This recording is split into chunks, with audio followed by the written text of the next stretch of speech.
Hey there, my name is Brandon Lazar, and today we're going to be doing an onboarding video to bring you up to speed with the ins and the outs of working at A+ gutter and window cleaning. You probably have a lot of questions given that this is a new business that you'll be working for and a new job that you'll be performing.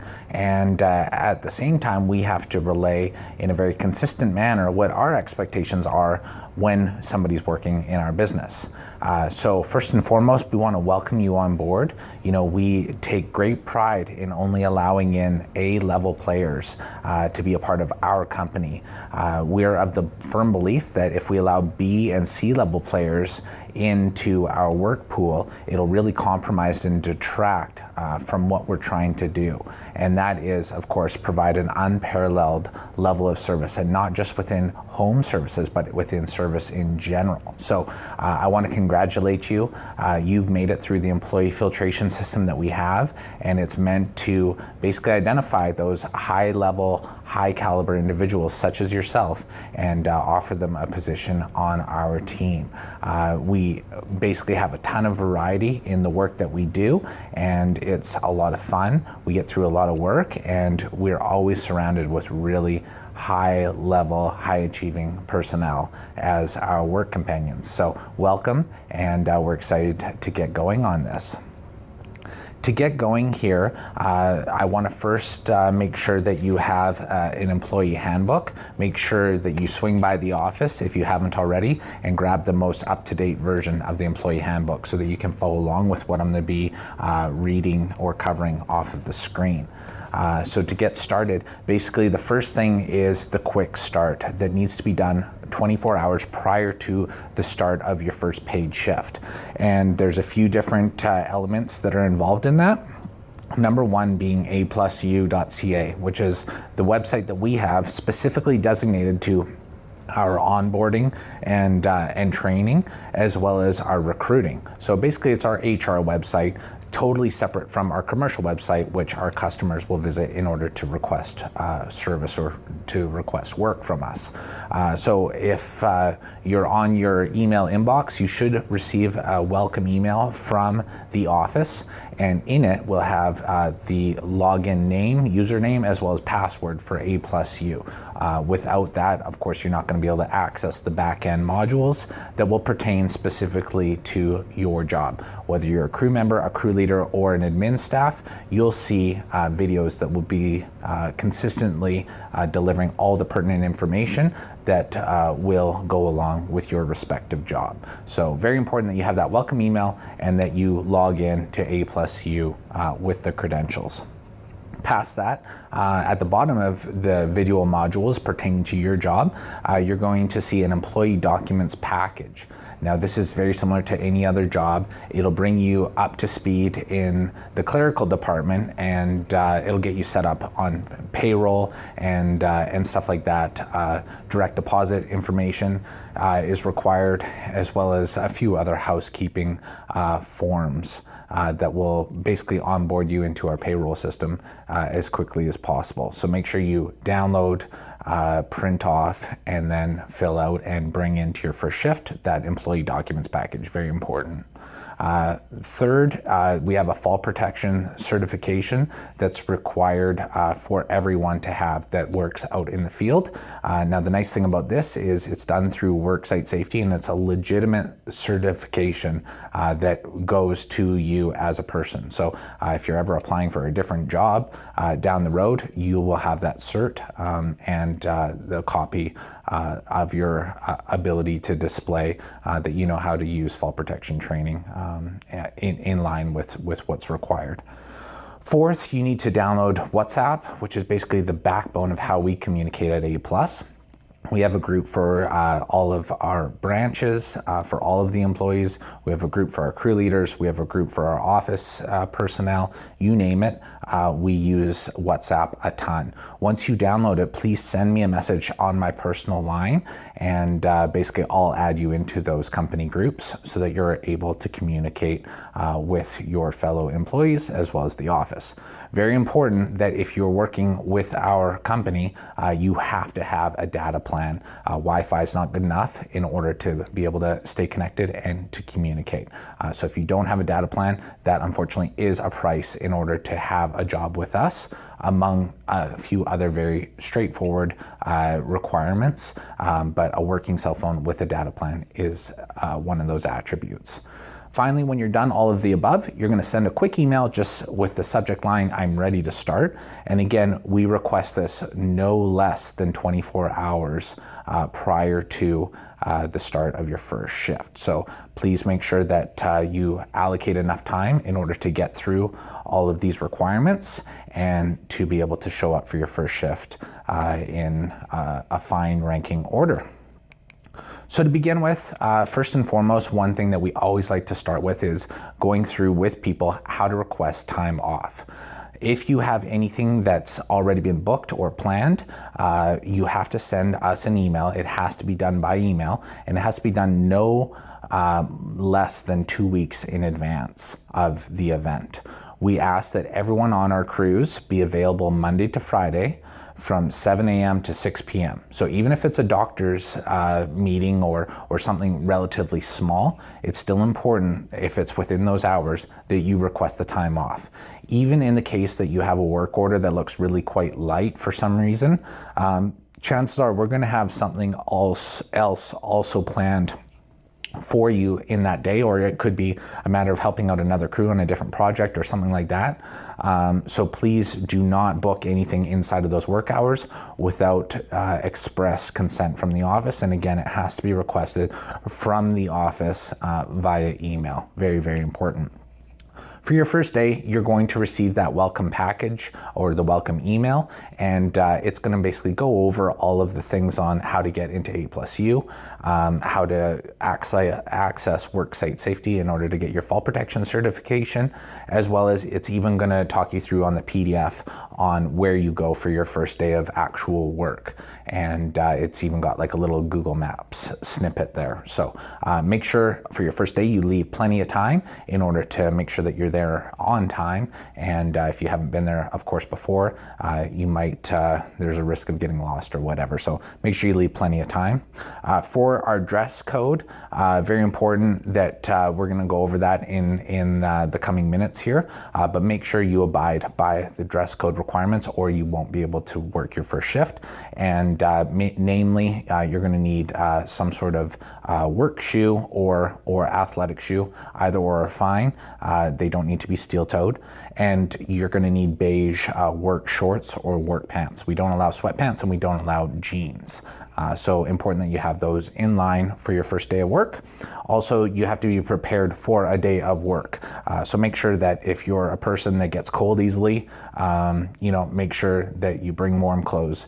If you need water, you drink lots of water, bring a water bottle. If you need snacks, bring snacks. We expect that each person is going to kind of police their own bubble. And your first day, likely you'll be working with a crew leader that's experienced, and you'll be working in a more controlled environment in order to give you the basic hands-on techniques that are involved in doing the work that we encounter.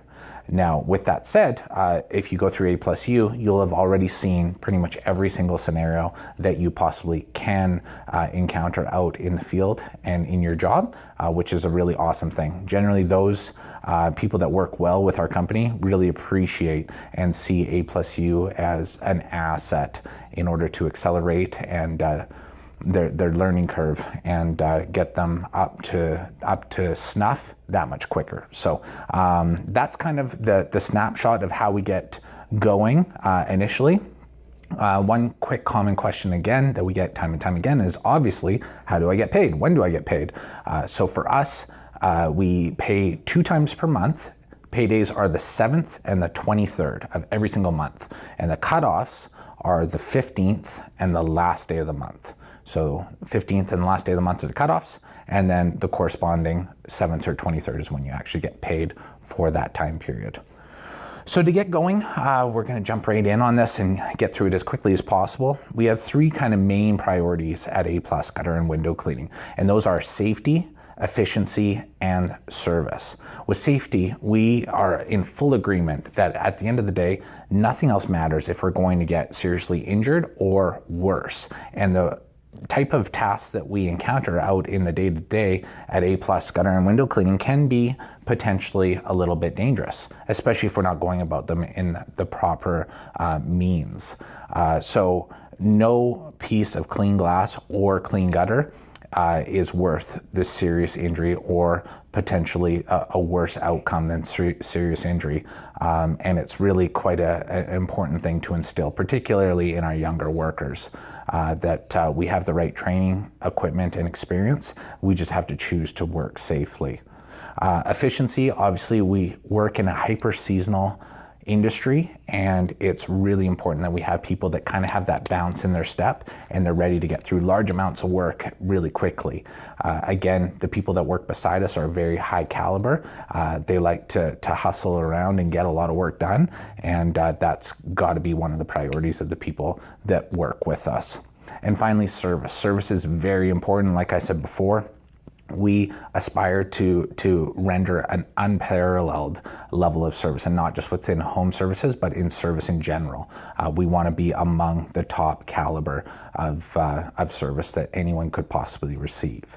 So those are our three main priorities: safety, efficiency, and service.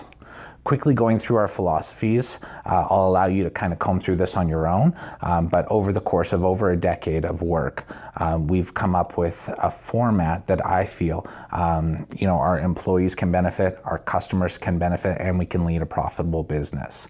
And each one of those three stakeholders can adequately benefit from the emergence of our business, and it's really quite a cool thing, especially when you consider things like our bonus structure that is specifically meant to give thanks, and as well as identify those employees that we have that are firing on our KPIs, or key performance indicators. Which we'll go through in a little bit here. But for now, just kind of comb through our philosophies. They're very important, and it's how we dictate each day and each job. So why are we here? Obviously, we need to first and foremost do quality work. If a person is going to have a professional or a contractor come out to their home to do any sort of work, obviously it has to be quality oriented. So it's really important that we have people on board that are willing to follow in that pursuit of giving a top-notch job to our customers, obviously. We also have to make sure that we're doing it in a very consistent manner. If we did something differently last year and now we're doing something slightly more or less this year, it could lead to confusion in our customers, and that is not going to basically bring on a positive customer service experience. So very important that we're consistent in the delivery, and basically the way we do that is we follow our system each and every time, each and every job. And we're going to go through what that system looks like here very shortly. We're professional, pleasant, and courteous. We're generally people that the homeowners are comfortable around and they want to have around. That's a really important side of what we do. It's one thing to actually do the work, but then a whole nother and even more important side is the experience of receiving the work. How do we make the customer feel as a result of getting our services? Really important stuff to consider. We are efficient. Obviously, like I said before, we have large amounts of work to get through, so it's really important that we have employees on board that are happy to move at a quick pace in order to kind of get through as much work as possible, service as many customers as possible, because when it rains, it pours, and it does get extremely busy in our hyper seasonal industry that we operate in. Obviously, we have to work safely. If we're working in an unsafe manner, it's going to cause the customer to be a little bit stressed out, and they're going to worry about us, and chances are it's again not going to lead to a great customer service experience, and they're probably not going to want to refer us or have us back to their property. We also have to effectively communicate with our customers and manage their expectations. If they were expecting, perfection in the way of window cleaning, and we're only able to get the windows 90% clean because, circumstances outside of our control, they're old, they're aged, even manufacturing debris is potentially on the window. It's up to us in order to regulate that difference between their expectations and the real life deliverable. So we call that managing customer customers' expectations, and it's very important. One of the most important attributes of what a crew leader encounters in a day-to-day. And then finally, we're going to follow our system, which pretty much guarantees that we're going to do a top-notch job on every level. It's going to guarantee safety, customer service, quality, efficiency. It's going to identify upsell opportunities and referral opportunities. It's going to ask for reviews. You name it. If we follow our system, really good things are going to follow. And it's over a decade in the making. So it's really important that we don't have people that are kind of cowboy inventors and they go about things in their own way when we have a perfectly ironed out and well thought out system in order to do this sort of work. It's really important to consider what we call 360 awareness. So it's kind of defined as the total perception of our work from every angle. So it's the kids coming home from school. What do we look like? What does our work look like when they come home from school? What does the neighbor see when they're out walking their dog? And naturally, being up on a roof or on a ladder, we're going to dictate a lot of attention. So you have to consider that we're basically on stage at all times. And we have to appreciate that if we're looking disorganized, illegitimate, unsafe, you name it, if our gear's strewn out all over the yard and all the van doors are popped open, that's not going to reflect too well on our company and our workers. So it's really important to consider all angles and see that we're checking out properly in an organized, professional, and safe manner. Absolutely. Safety, again, it's one of those things that we have to keep reiterating. Very, very important. Nothing else matters if we're going to have a serious injury or worse. Again, we provide the training, the equipment, as well as the experience to our personnel, and it's very important that everyone chooses to work safely. Past that, if you're noticing somebody else that's not working safely and it's becoming a pattern, you have to mention that to an office manager, or myself as the owner, a different crew leader, someone, because again, the key takeaway here is that nobody gets seriously hurt at work unnecessarily, especially when we're talking clean windows and clean gutters. Like, what a ridiculous thing to compromise your ability to function into a long and happy life, So it just doesn't make sense, and we have to always have this in mind when we approach our work, for sure. There's no such thing as an accident.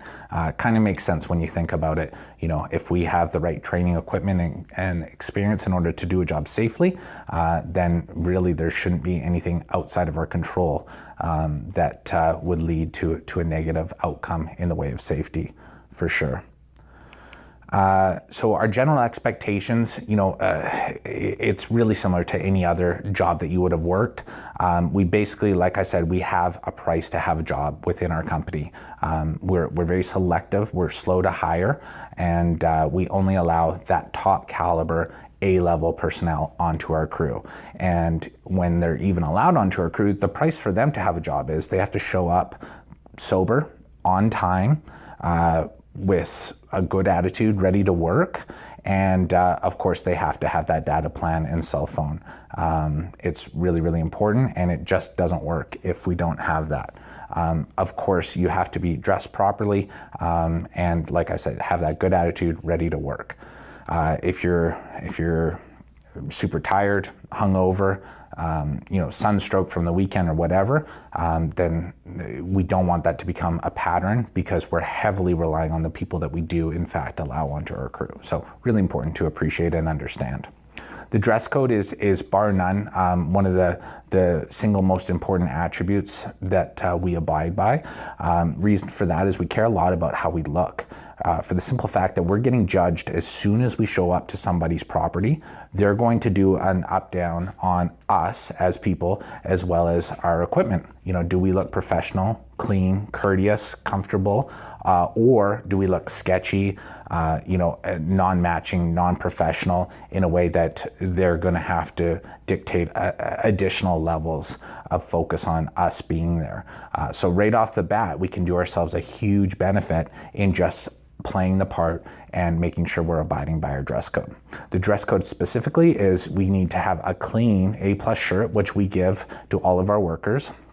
Again, khaki or beige approved cargo pants or shorts or pants rather. We don't allow sweatpants and we don't allow jeans. Athletic footwear or work boots. A+ sweater or jacket, and again, no personal hoodies. A+ ball cap or toque, and again, we don't allow personal toques or hats. No visible offensive tattoos or piercings. If it's a maple leaf on your back calf, we're okay with that. But if it's a massive skull and, a profane 4-letter word on your knuckles, we're going to have issues. And again, we're going to get judged on behalf of that. So it really won't work well in a residential setting. As well, sunglasses are only to be worn when working in direct sun and never when we're interacting with a customer. Very important. For us, 10 minutes early is on time. Basically, everyone's made that effort to be there on time and to be absolutely ready to work when we start work, which is usually at 8 o'clock in the morning when the season gets going. So if anybody else isn't ready and available at that time and they're kind of scooting in a couple minutes before, again, that's not going to bode super well for the other crew members on our crew, as well as us as a business. Safe work, again, you have the training, equipment, and the writings on the wall that it's so important. And you'll also very soon have the experience. At the end of the day, though, with all those things considered, it's very important that you make the decision to work safely. Otherwise, nothing else matters, right? Be social. Very important that we recognize that A+, that essentially the customer pays our paychecks, and it's that simple. So although it's predominantly the crew leader's job to interact face-to-face with the customer, if a tech is basically passing by a customer or a client, very, very important that you smile and just have a little brief conversation with them.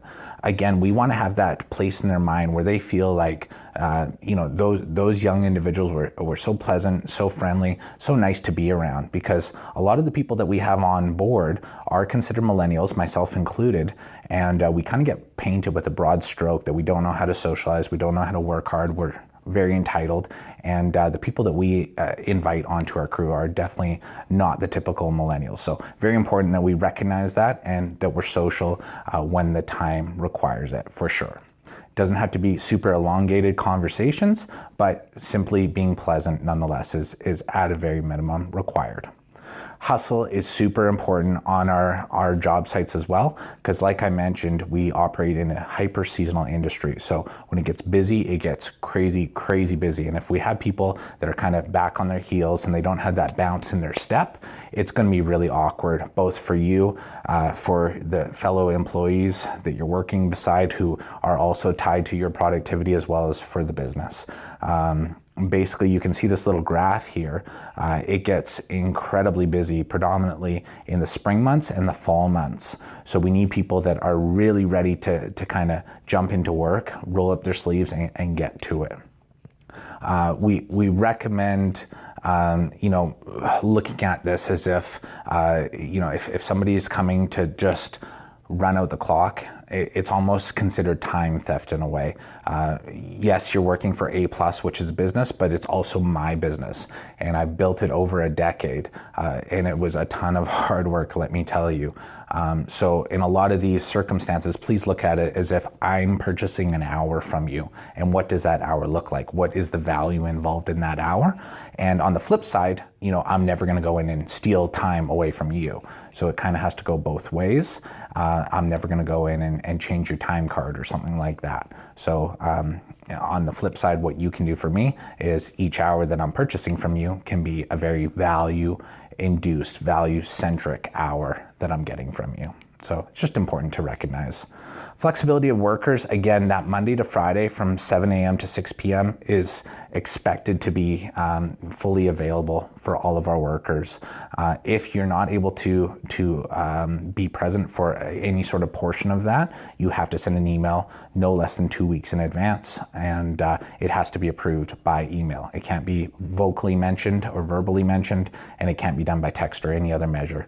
It has to be done in order to keep things straight, because we do get over 30 people working for us in any given time, and we have to keep things very organized so that we can schedule appropriately.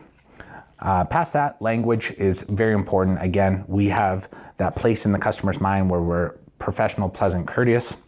So we cannot be swearing, and we also don't want to be talking about their property while on their property. It just doesn't have a lot of class with it, so it's something we recognize. Cell phones are not to be used for personal use, like any other job, really. There should be nothing new there. Crew leaders, however, are expected to have their phone on so they're able to communicate with fellow crew leaders as well as with the office. Make sure your ringer's on real loud, because lots of times the office might have to touch base with you, ask how far out from another job you are, so they can relay that information to the next customer, stuff like that. Customer phones in bathrooms are never to be used. Everything in this handbook is a result of experience that we've gone through over the last decade or more. And yes, customer phones and bathrooms are a strict no-no. Integrity behind the signature, very, very important. Again, if we have over 30 people working for us, over 12 work vans out in the field, very important that we keep things neat, tidy, and organized. And it's really going to come down to the job sheet and the day sheet, which we'll go over here very shortly. The main takeaway, though, is that if you sign or tick something saying that you did it, you absolutely had to have done it. We're going to trust that you've done it. And if somebody goes through at the end of the day on the day sheet and ticks all the various end of day duties off as if they've done it, or something on the job sheet they quickly scribbled as if they did it and they didn't, then this just isn't going to work. It's really hard to run a system and a business as large as ours when we have that as a pattern in any of our employees. So really important to recommend, if you sign something, make sure in fact that you actually followed the system and that those things in fact were done.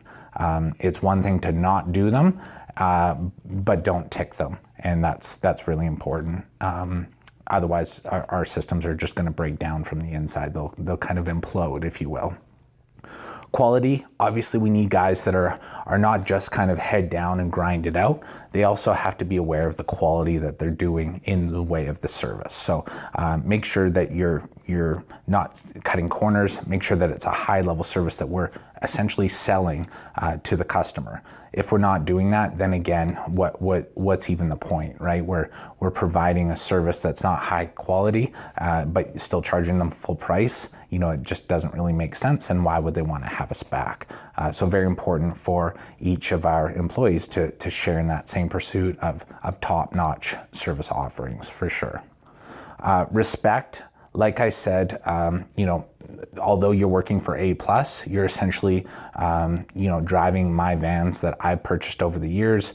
Our equipment and stuff is all stuff I've had to budget, save for, and purchase so that we can provide jobs to everybody involved.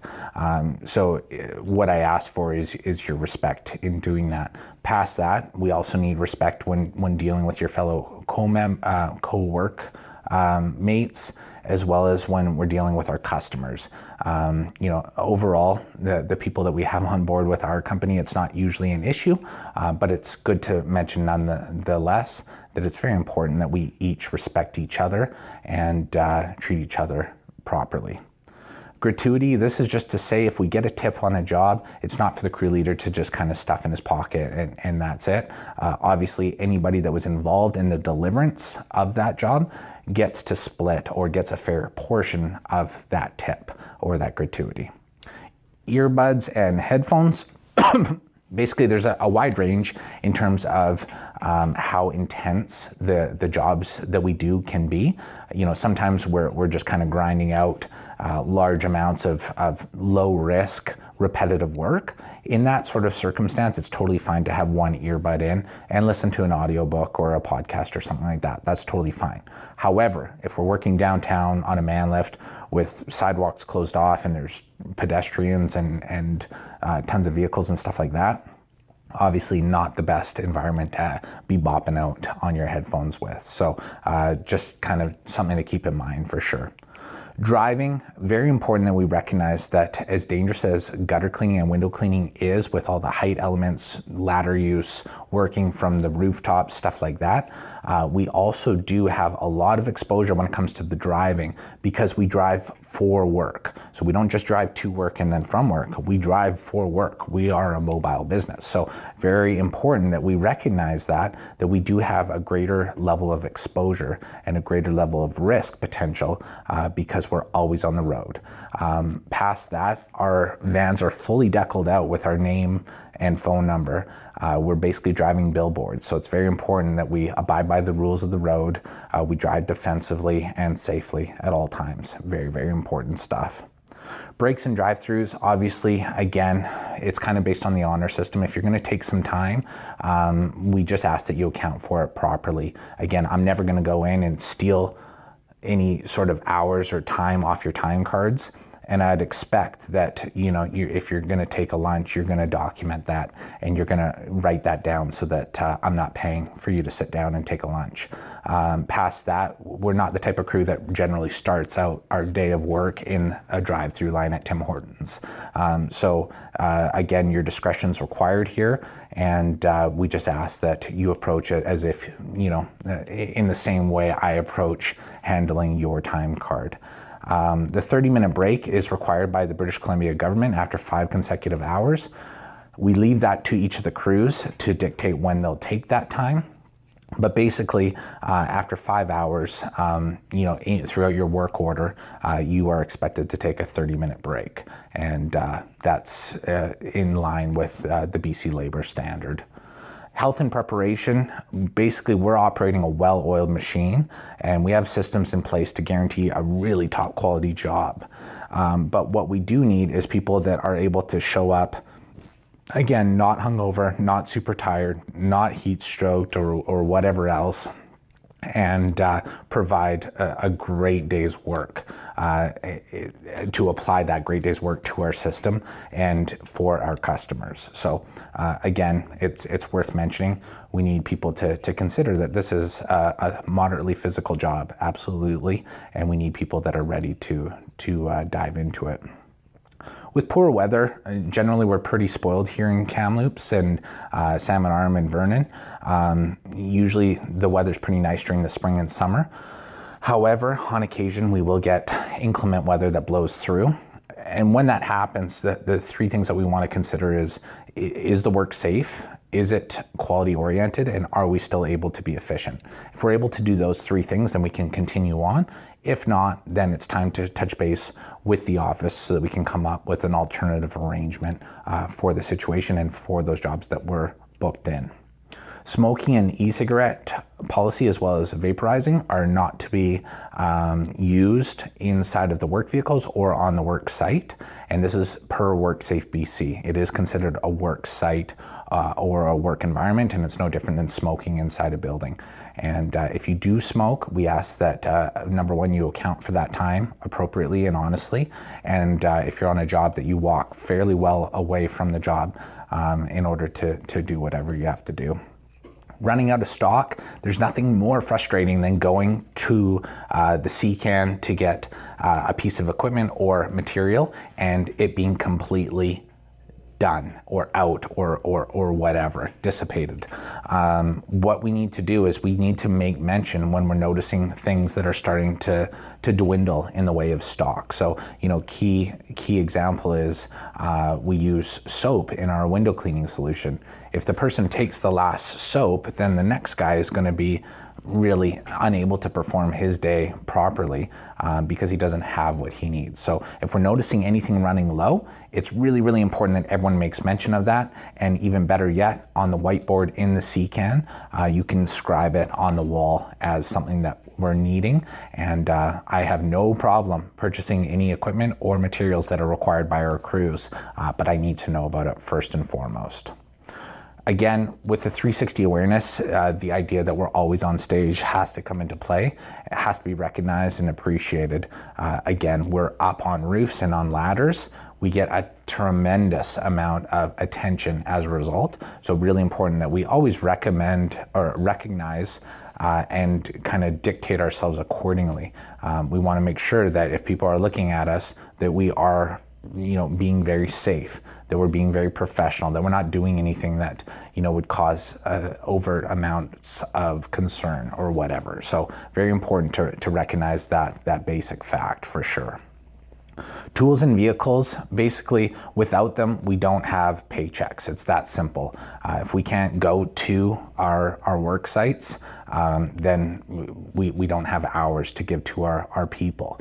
So it's really important that we recognize that fact, as well as condone ourselves in ways that respect the equipment. So we're not breaking it unnecessarily, we're not losing it, and we're not treating it really hard.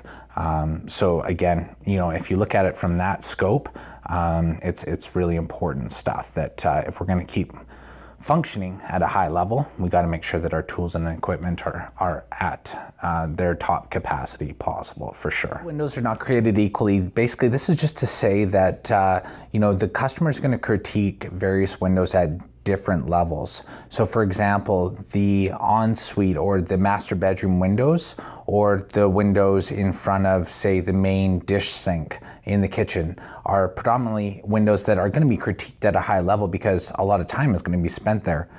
Consider that versus, say, a spare bedroom window that has no view and looks basically onto a concrete retaining wall. Very important to recognize there's a difference there, and we want to make sure that we deliver at a very high level on those windows that do matter the absolute most. So you might want to put your best personnel on that area of the work, as well as if there's anything south facing, when that sun comes up and over, it's going to show any imperfections in the cleaning. So it's really important to recognize this because the customer absolutely will.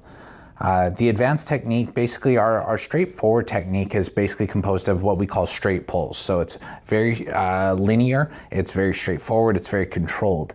There's also this advanced technique that we call basically fanning, or the butterfly, or the S.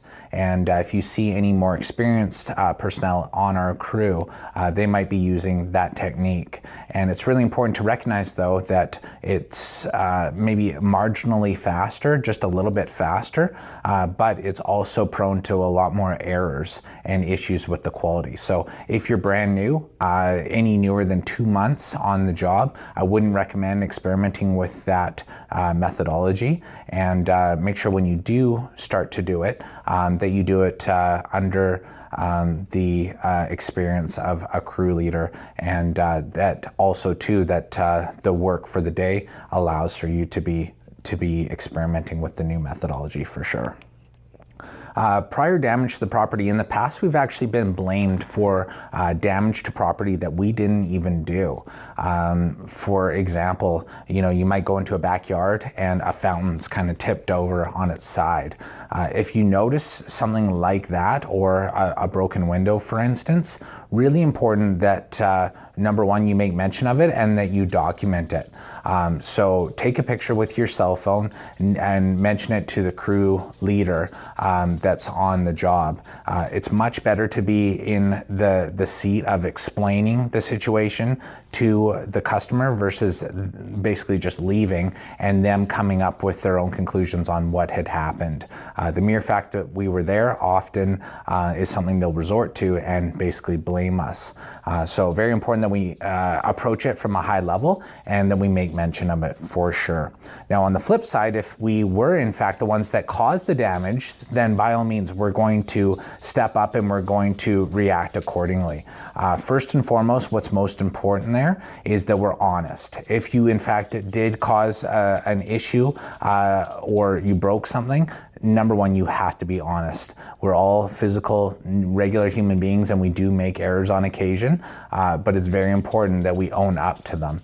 Past that, you're going to want to, again, communicate that to your crew leader, and they may have the desire to give me a call to figure out what the best way is to communicate that to the crew, or to the customer rather. NFG, or no freaking good, is with respect to equipment or materials that are no longer functioning the way that they should be. So case in point is the hoses that are leaking. There's no pressure at the end of the nozzle as a result. The worst thing that we can do is basically pack them up for the next crew to take out the next day. Instead, what we want to do is we want to flag them with flagger's tape, and with a ballpoint pen just put hose leaking. then you can put that in the CCAN, and basically I'll know what's going on there as well. I can either replace it or repair it. If we don't know about it though, of course, it's going to continue to be a detriment to the future people that use it. Special gear, basically special gear refers to anything that you don't do on a daily basis. So things like the water-fed pole and the purifiers are considered special gear. The vacuums, pressure washers, drills, and man lift equipment are all things that we don't use super frequently. And basically we have a communal set in the CCAN. So when a crew is doing any one of those services, basically they're using that special gear for the day. The main important thing though is that it goes back into the CCAN at the end of the day, so that the next crew, say they show up early in the morning, they're available for that crew to take, and it's not something that they show up and it's not there and then they have to go rooting around in everybody else's van and trying to find out where it is. It is a part of the day sheet, so it does outline this on the day sheet that part of the closing duties are to put special gear back into the CCAN, which is what that's referring to. Company expenses and reimbursements, as well as paid parking, is basically handled in a manner that, especially with the paid parking, that we expect the crew leaders to be responsible for any sort of paid parking charges. That being said, of course, we're going to reimburse the crew leaders for the paid parking, as well as any sort of other incurred expenses that go along with our business. The important part there is that we want a retained copy of the itemized till receipt. It can't be a Visa or a MasterCard or Interact carbon copy. It has to actually show the line items as well as the taxes that were charged. And you can do that simply and easily by going to aplusu.ca/reimbursement. If we're working out of town, we allow $10 for breakfast, $15 for lunch, and $20 for dinner. And of course, on those receipts, we cannot have any alcohol present. Past that, we want to touch on communication. Obviously, communication for any sort of organization that's playing at a very high level, be it an Olympic sports team or a top-notch home services company, obviously it's really important that they make full use of concise and effective communication. We're communicating daily from the field to the customer, to the office, and then back to the field. And each run or communication approach has various types of methods and mediums that we communicate through. So for the customer to the field, obviously you're just dealing on verbal terms at that point. Customer to the office, we're going to talk to them through the phone, through email, with the quotes, invoices, and follow-ups. And then of course from the office to the field, we're going to do that with work orders, job sheets, and then of course WhatsApp, which is the backbone of how we communicate at A+. Very, very important stuff though, especially when we're factoring in the amount of people, the amount of work vehicles, the amount of jobs that we have to get through. Concise communication is absolutely a necessity here for sure. Going along with that, we do 12 noon check-ins. So all of the crew leaders out in the field will communicate via the crew leader chat on WhatsApp, and they'll let us know how they're doing with respect to getting through their work order. And it has to again be a very concise description of how they're doing. So for example, we're just starting jobs 3 of 5 on our work order. Looks like we're doing okay. Reason for that is if needed, we can try and allocate or sway additional resources over to help if a crew is falling behind on their work order. So pretty important stuff. And again, it gets done at 12 noon by the crew leaders each and every day.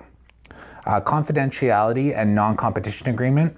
Unfortunately, in the past, it was the case that we had a manager working for us who basically was storing information, and he used that information in order to start a competing business against us. For us, that was a very scary time because of all the people that we had employed. We have people that have families, that have bills, that are requiring a paycheck. And when that happened, basically everything was kind of at a compromised state. It's one of those things where we expect people to lead with integrity, but unfortunately that's not always the case. So going forward, what we kind of put into play was a confidentiality and non-competition agreement, which basically says what you encounter while at work is the property of the work itself, and we can't allow it to potentially compromise the ability for our employees to make a living. So that is a component of the employee documents package, again, that you can find in A+U. Consistency is obviously very, very important when it comes to customer service. You know, imagine you went to McDonald's and you got 1 patty and 6 tomatoes. You know, that's not a very consistent delivery as to what you expect, and it's not going to translate into a very high level customer service experience. And it's no different when you consider the service offerings that we give to our customers on a daily basis. If we went about things in a certain way and then we all of a sudden excluded a bunch of you know, what was provided the next year, or we even did it in a different order, obviously that's going to be handled and received in a little bit of an awkward fashion by our customers. So it's something to really be aware of. The way we achieve consistency is simply by following our system. And the backbone of our system is our job sheets and our day sheets. So if we follow those job sheets and day sheets, we're automatically by default going to be leading with consistency, which is an awesome thing. 5 rounds. These are basically little door hangers that go on the 5 neighboring doors or properties of the doors that are next to our customer that we're servicing. And basically they're very effective marketing pieces in that it acknowledges the fact that we were already working in their neighborhood. You know, somebody trusted us with their property and we did a good job. This is the property that we serviced. If you have any questions, you can talk to your neighbor. And they really do a great job of drumming up additional work for us. Now, again, we like to gamify this job. It has rules, it has priorities, it has goals, and it has a scoreboard. And the 5 rounds are something we have to achieve each and every job. And again, it's simply, it's really easy to sign saying you did something when in fact maybe we didn't, but everything's there for a reason. And namely, the reason for this is in the summer, things start to slow down just slightly, and it's initiatives like the 5 rounds that really prove to keep the momentum flowing amongst our crew, amongst our jobs. And in essence, that's providing more hours to our employees during a time that's predominantly a little bit slower. So very important that we all engage and follow the system, and that includes the 5 rounds as well. A+U, basically you're essentially likely on A+U if you're viewing this video, and its main takeaway or its main point is to onboard our staff and get them trained in a very consistent manner. And it's also meant to recruit additional people in order to join our team. For the most part, what we've noticed when you're dealing with the top A caliber, high level individuals is they really appreciate a resource like A+U. About 200 hours were spent in the development and construction of A+U, everything from having a videographer out to editing the videos, you name it. It was a very time-consuming project, but what we require of each and every one of the new recruits is that you just kind of buck up, report in, and absorb the knowledge that's been created and provided for you. And definitely you're going to see an improvement in terms of how long it takes to become proficient at your new job, which is a pretty awesome thing for sure. Pricing our services, I'm not going to go into too much detail with this one. The main takeaway here is if we are ever in a situation where we have to price a service, the main takeaway is we want to try and guesstimate how many man hours or MH that specific task is going to require in order to deliver. And we're going to multiply it by what we target as an hourly goal. So if we figure cleaning the windows on a home is going to take 2 man hours, and we're looking to aim for $55 per man hour. Of course, you multiply those two together to get a quote total of $110. That's the bare essentials of how we price things. We go into more detail in the crew leader portion of A+U, but for now we don't have to go into any more granular level. But with that said, we will quickly go over the gutter cleaning attributes that are kind of considered specifically. First and foremost, the steepness of the roof. If it's a flat roof, we can get up on the roof, scoop them all out, and then flush them clean nice and easily. However, if it's a steep roof, we have to do all the work from the ladder itself. So that involves setting up the ladder, cleaning from the side, in front of you, and the other side, and then going down the ladder and resetting up. Very time consuming, quite a bit of work for sure. So obviously that has to be reflected in the pricing or the quoting. And then also, of course, with the gutter cleaning, if they're excessively dirty, packed to the brim with shingle grit, debris, leaves, etc., that's going to take the crew a lot longer than as if there's just a fine skiff of mud that had to be quickly scooped out and then flushed clean. So those are the two attributes that we look for when quoting gutters. With windows, there's a few other factors, namely the French windows we have to look out for. So when there's actual dividers on the exterior of the glass, and basically what's required there is you have to go in with a miniature squeegee and clean each one individually. Very time consuming versus just having one big flat pane. So we have to look out for French windows. Old aluminum windows as well are basically composed of two separate and independent sheets of glass. And in order to clean them properly, you actually have to pop one out, clean the inside and out, and then clean inside and out of the other existing sheet of glass.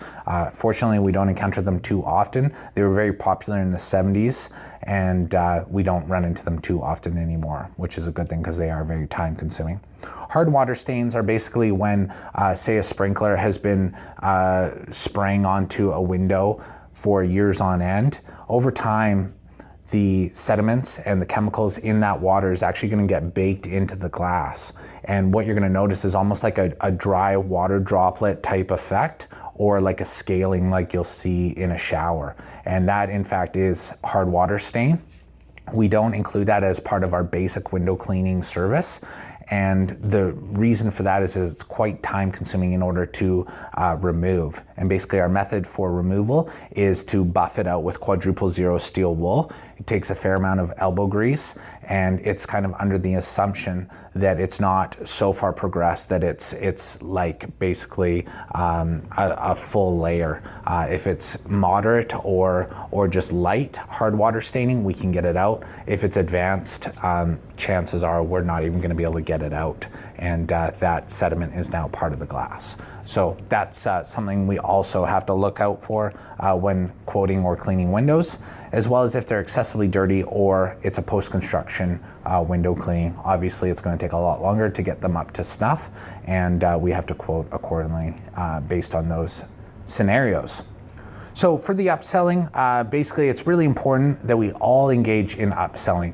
And basically what upselling is if we're already deemed to be professional and the knowledge base of these sorts of exterior home services, then basically we're able to provide the homeowner with value in our observations and potentially get an additional sale out of the equation as well. So a key example of this is if you're up on the ladder cleaning the windows and you look over and the gutters are full, you can mention it to the homeowner.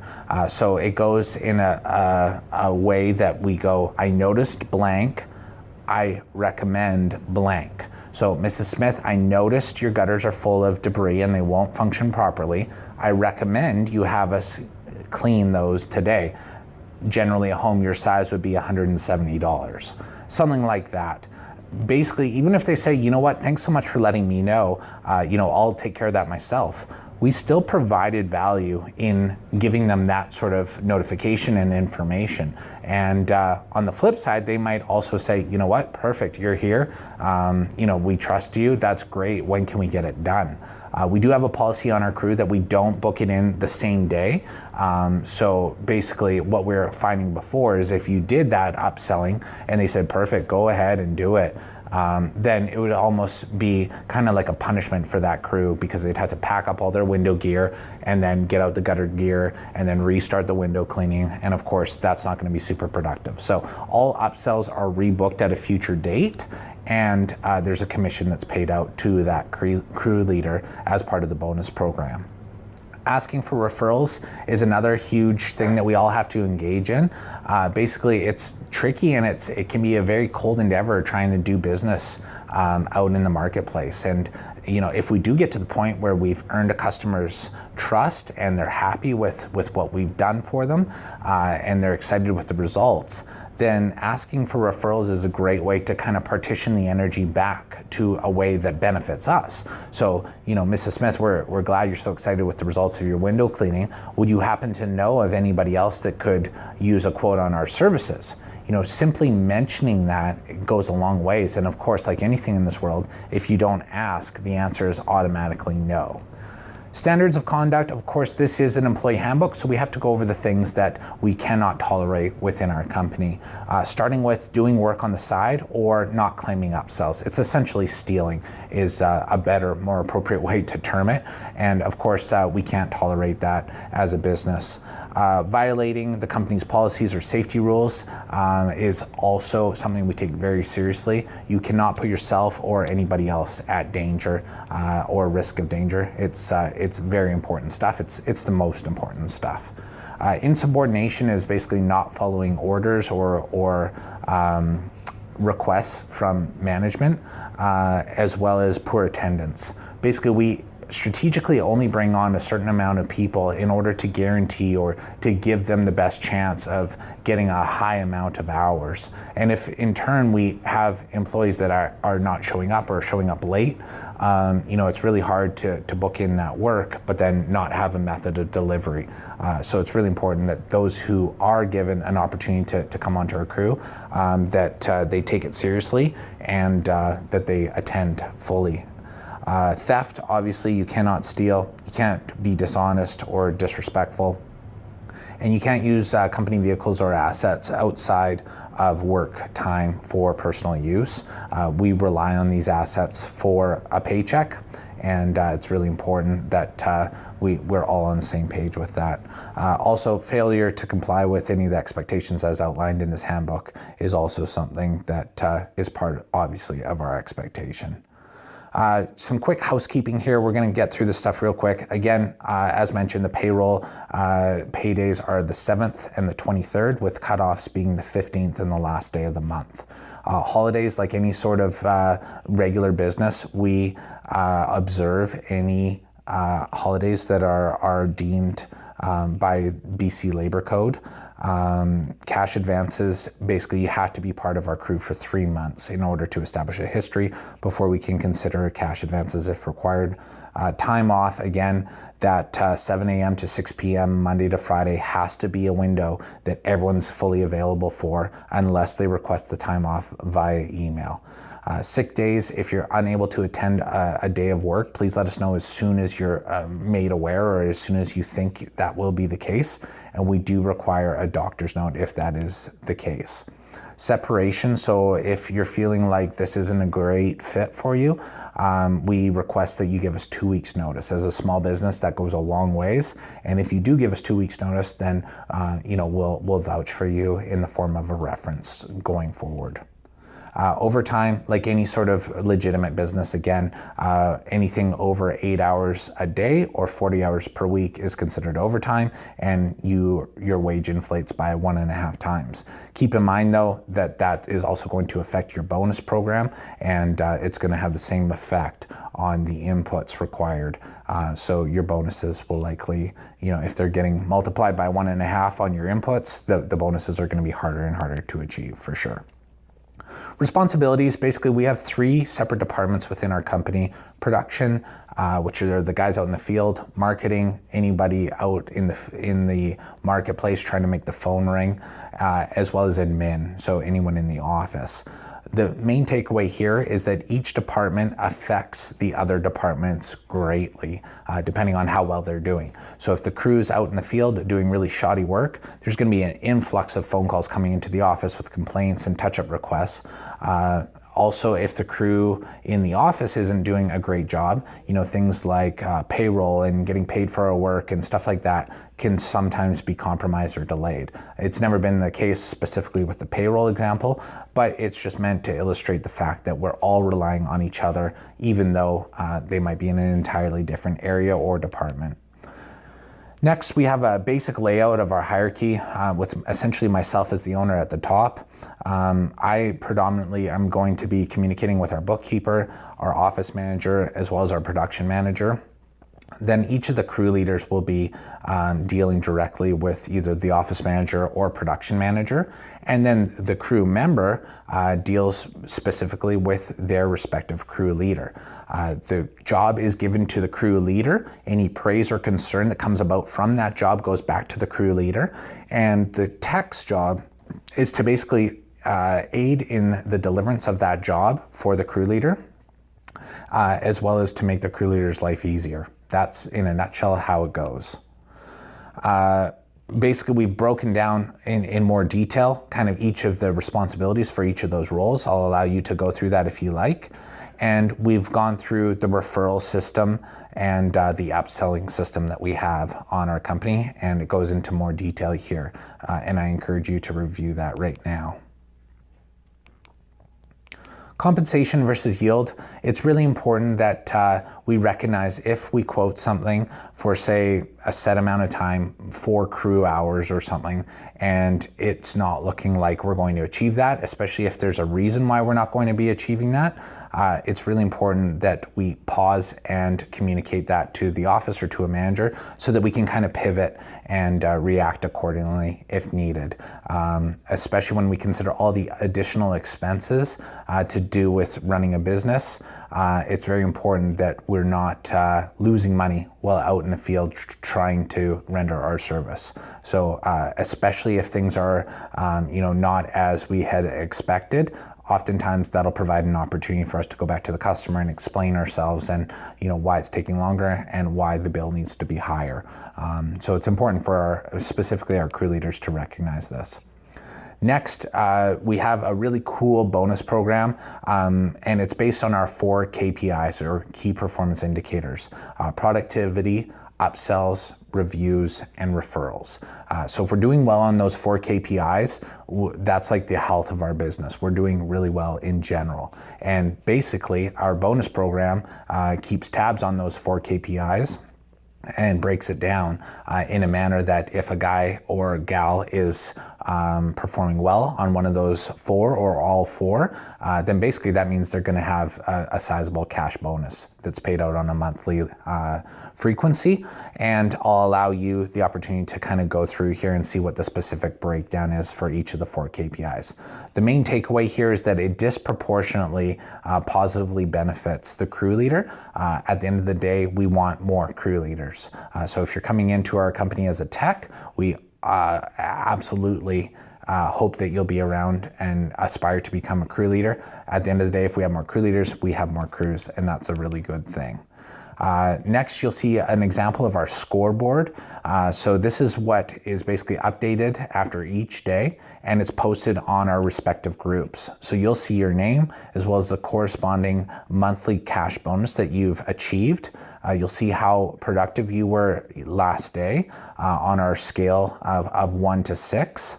And you'll see a breakdown in terms of each of the KPIs and how you're performing in each one of those areas, as well as the cumulative statistics.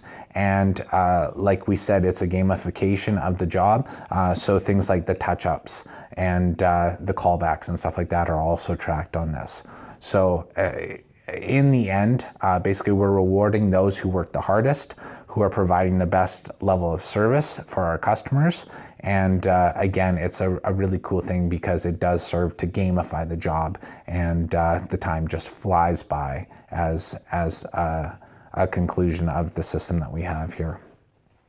Services that we provide, it's really important that each and every one of us on board know exactly what we provide, and I'll allow you the opportunity to kind of comb through this in more detail. But essentially we do window cleaning, inside and out, or interior and exterior, screen cleaning, deck glass railing cleaning, or DG as we refer to it as, gutter cleaning, siding scrub, moss removal, pressure washing, downspout installs, corner patches, and that's pretty much the extent of it.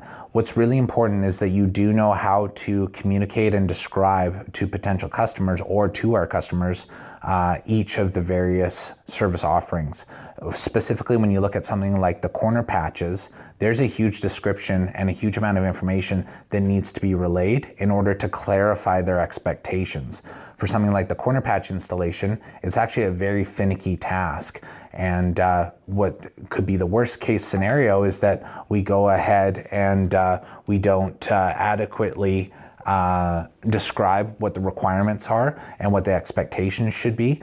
And in turn, we have a customer coming back to us with complaints. And those can easily be avoided if we manage their expectations through describing the services properly. So make sure you comb over those and become very fluent with describing the services.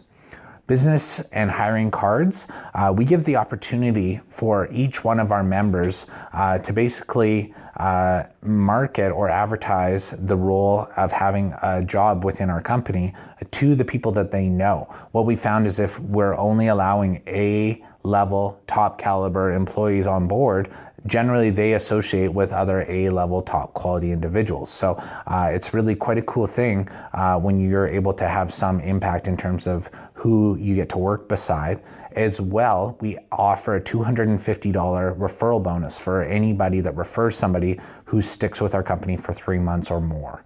So that's a pretty awesome thing. As well as the business cards, window cleaning and gutter cleaning are something that's relatively easy to market, and it's pretty much applicable to anyone with a house and windows. So in the past, I know I've gone to dinner or to lunch at a restaurant, and simply by passing on a card to the manager, we then land that as a new customer, and that's pretty awesome. Past that, I'm going to quickly go over the job sheet and the day sheet here. So again, these are the backbone of our system. If we follow the system, we're going to get a very consistent high-level deliverable. It's going to take care of things like customer service, productivity. We're going to be efficient. We're going to have high levels of quality. We're going to even mention things like upsell opportunities, and it's all going to be communicated in a means back to the office where they can then do their job.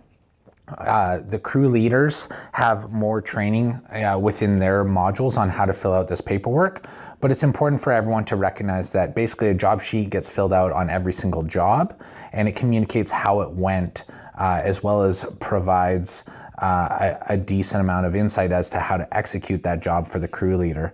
And then the day sheet, on the other hand, gets filled out once per day per crew, and it serves as kind of a sign-in, sign-out form for payroll, as well as it provides a baseline of closing out duties that are required for each crew to fulfill before they go home, and that will get the equipment as well as the work vehicle back in functioning shape for the next day of work. So the day sheet is filled out every single day, one per crew, and the job sheet is filled out for each and every job. One thing that's very important to recognize is the importance of integrity behind the signature. When we are considering a company of our size, with the amount of jobs that we can complete in even a single given day, it's very, very important that if people are filling out these sorts of paperwork, that they absolutely have integrity, and it's something that we can rely on as fellow workers to be 100% assured that if somebody signs something saying they did it, then they absolutely did it. Otherwise, what we risk is basically an implosion of our system, and things break apart really, really quickly. So very, very important with the job sheet and the day sheet. If you tick them, make sure that those tasks were in fact completed, and if they weren't, that's okay. That's an issue that we can take up separately, but basically lying behind the signature is not something that we can tolerate at all when we're at this sort of size and scale. How to interact with various different types of customers or individuals. I'm going to comb through this very quickly. Basically, starting out, our residential customer is our bread and butter. It's very standard, very typical, and basically they've made the decision to have us out there, and they're going to be responsible for paying the bill. So you can be very interactive with those types of people. If there's a tenant that we're servicing the property for. Basically, it's just a matter of letting them know that we're there, and past that, they don't really care much generally because they're not paying for our service and they didn't hire us specifically. It would have been the landlord. As opposed to a site foreman or a maintenance manager, those guys or gals are usually very on top of the task at hand. They're A-type players, and they know their properties inside and out. So it's very important with those types of people that you know exactly what you're going to say, be very concise, get the information out, and then move along is generally how you best interact with, say, a site foreman on a construction site. The strata resident is oftentimes going to approach us when we're on a large strata job, and they're going to ask, you know, various sets of questions. You know, when are we going to get to this certain area, or have you already done this? One thing to make mention of is, as a crew tech, you're not to interact with any of these people. And at the very most, what you should be doing is, in a very polite manner, just referring them on to your crew leader, because the crew leader is the one who actually knows what's going on and who's responsible for the work itself. With respect to the crew leader interacting with the strata resident, what we find is giving them less information versus more is generally the way you want to go. That way it can't come back to bite you in the butt. And you know, if you say, yes, we'll get that done today, and we don't, you know, then they're complaining or whatever. I would instead say something very vague like, you know what, we're here all week. You know, we know methodically where we're at, and we're going to get to everything as soon as we can. Something like that. A strata council member, on the other hand, is part of the decision-making body, and they can be dealt with in a very different fashion. So basically, you know, you can let them know in more detail what you're doing, answer the questions, etc. And again, that should be done by the crew leader, him or herself. Driving, very, very important that we appreciate the risk that's involved. Obviously here you see a picture of a van of ours that was hit on the highway. It wasn't our fault, and thankfully our employees were very safe and weren't injured. But again, this just goes to show that we drive for work, and our exposure level is quite high. So it's very important that we appreciate the risk that's involved, and that we rise up and drive very safely and very defensively all the time. Very, very important stuff. This next section here is kind of the more applied side, so I'm going to go over it very quickly. Roof access is used generally for gutter cleaning when possible, and on occasion for window cleaning. When we're using roof access, we're going to consider things like the pitch, the type of roof, and the quality of the roof. And anything over a 412 roof slope will not allow us to actually walk on the roof. Anytime we're on a roof over 10 feet, we have to use fall protection, and that is found in each one of the vans. We have at least 2 sets of fall protection in each van. The roof type can be composed of shingle, asphalt shingles, clay tiles, cedar shake, and tin, and each one of those compositions has their own pros and cons, and it's important that you take a look at those below. Also too, if the quality is subpar, you know, you're going to have to consider something like an asphalt roof that's extremely deteriorated, and how slippery that's going to be. You're going to have no traction. Things like that have to be considered. Whenever we're setting up a ladder to get onto a roof, it's very important that we use standoff bars, which basically plug into the sides of the ladder. And that allows us to make contact with the roof line instead of straight up against the gutter. In the past, unfortunately, we've had to replace entire lines of gutters for our customers because our workers that were involved basically slapped the ladder right up against the gutter itself. Gutters are actually composed of very thin grade aluminum, and they do dent extremely easy, and they're expensive. So anytime we're getting on a roof, we have to use standoff bars, and they're present in every single one of our work vehicles. All of our ladders do have what we call ladder stabilizers, and that allows us to adapt to the change in elevation when we're going up off of a potential slope. The nice thing there is you don't have to get into shimming anything underneath each side of the ladder, like 2x4s and rocks and stuff like that. The ladder stabilizers simply just adjust, and then it's nice and firm, and you go up accordingly. The next section here is going to go over fall protection. We're going to go over this in much more detail for the gutter cleaning and fall protection video, but you can kind of comb through it here. The main attributes here are that anything over 10 feet in elevation, we need to be roping up with fall protection. As well, the main components are an anchor point connected to a rope, connected to a runner, connected to a full body harness. And again, like I said, this is present in every single one of our work vehicles. Safe ladder use, again, we have an entire video allocated to safe ladder use on A+U, and you're going to see that very shortly here.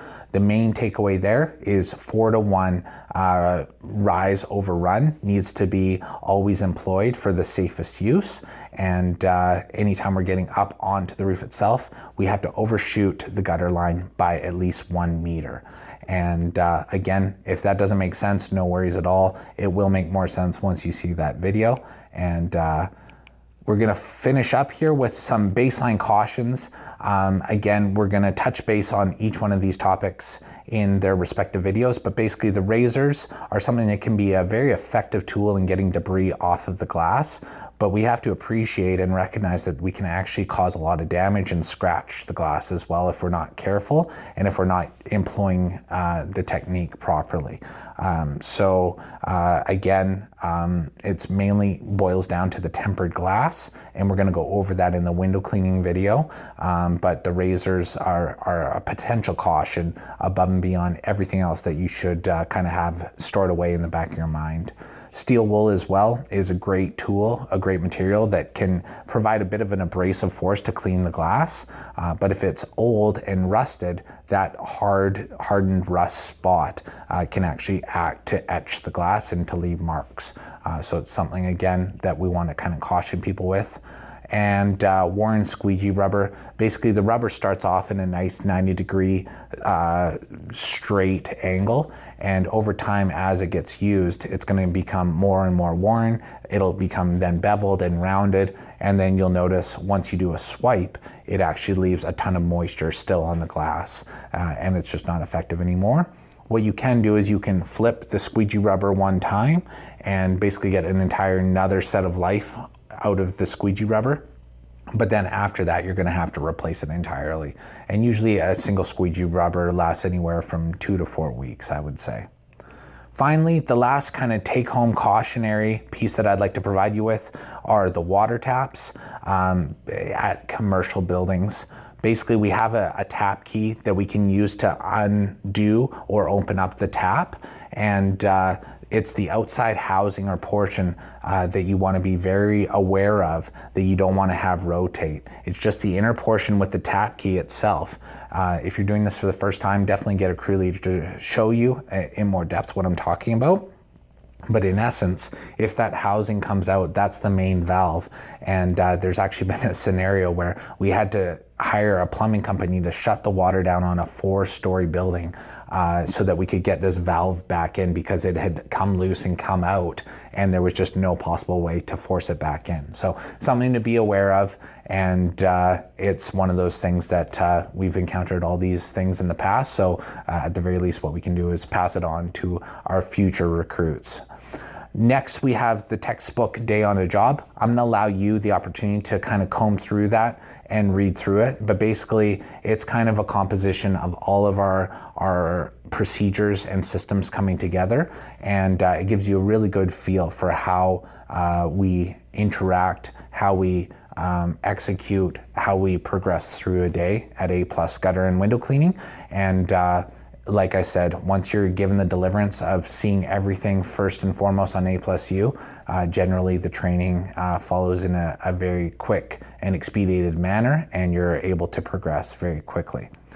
So again, that's pretty much the basics of the onboarding at A+ Gutter and Window Cleaning. I thank you for watching through right through to the end. I appreciate that it can come off as a little bit long-winded. However, it's also worth saying that everything here is incredibly relevant. Hopefully I answered a lot of the questions that you might have had, and we definitely look forward to having you on board helping out at A+ Gutter and Window Cleaning. Again, congratulations and welcome to the team.